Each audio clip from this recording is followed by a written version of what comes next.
It's a raccoon with a talk show slinging culture facts you might not know. From the biggest flops to the greatest hits, this is Trash Can Tidbits.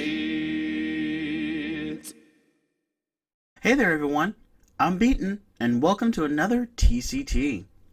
Last week, my question was, of all the actors playing principal or supporting roles in Grease, which one was actually a teenager at the time of filming in 1977?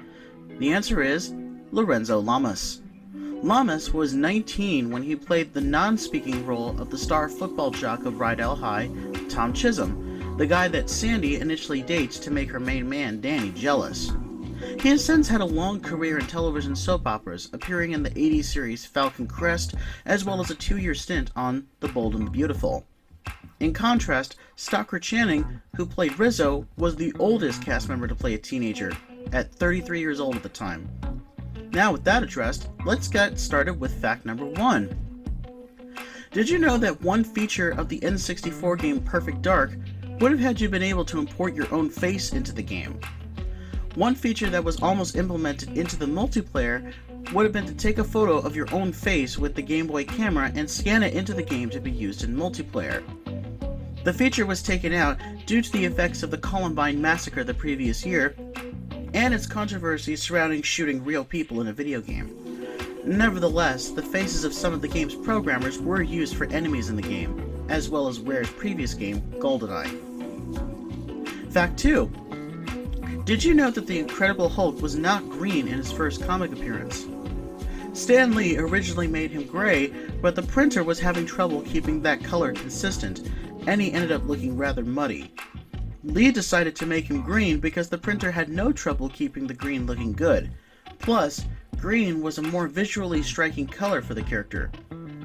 The original gray coloring was actually referenced to in the 2004 Hulk movie, where he starts as gray and then gets progressively greener each time Bruce Banner transforms. Fact 3. Did you know that, contrary to popular belief, Julie Andrews did not shoot Mary Poppins and The Sound of Music back to back? After Mary Poppins was filmed, but before she got the part in The Sound of Music, she made a romantic drama called The Americanization of Emily, where she played a woman who falls in love with a soldier, played by James Garner, who is being unwittingly groomed to be the first casualty in World War II.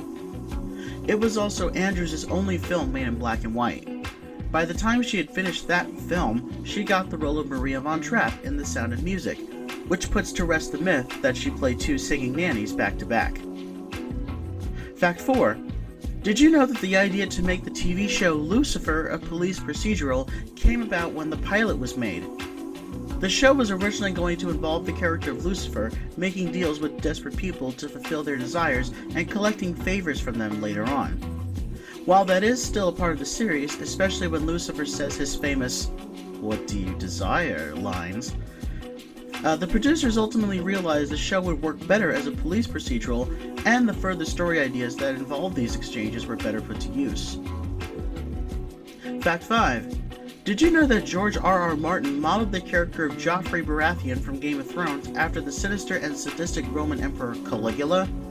By all accounts, the reign of Caligula was marked with extreme sadism and incest, which actually helped Martin in the writing process.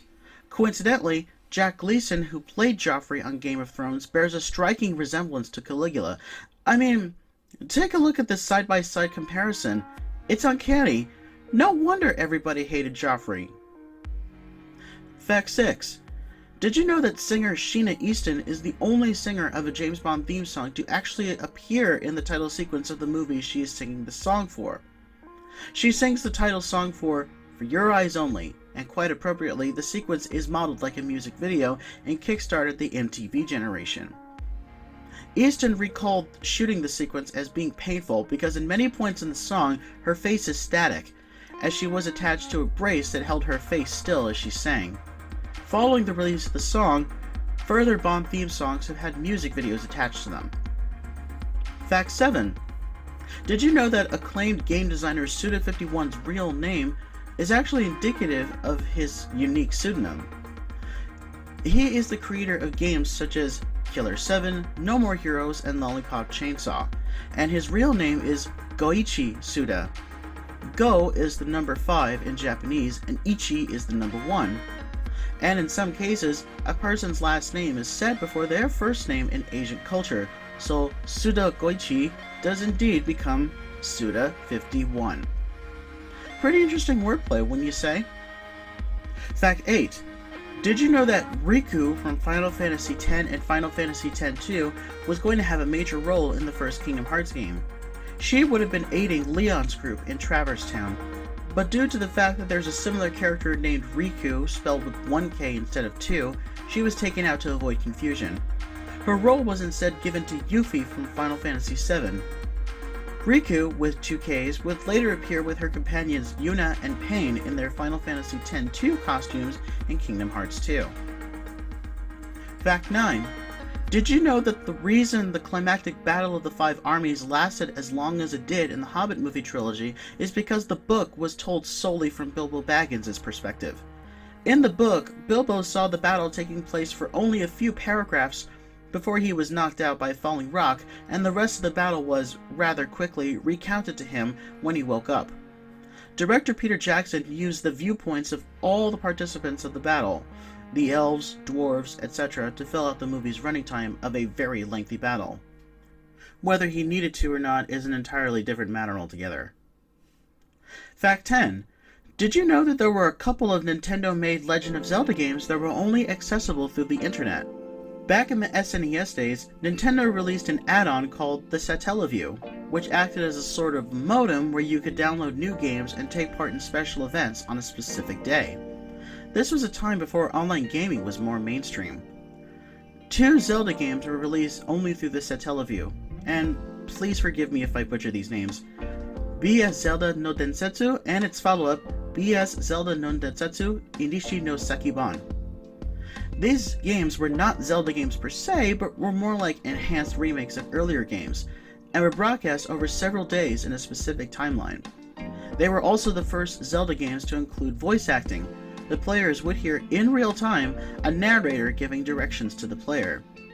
Because these voices were broadcast across telephone lines in real time, you cannot recreate the true experience today, but fan translations have made playing these once rare games accessible.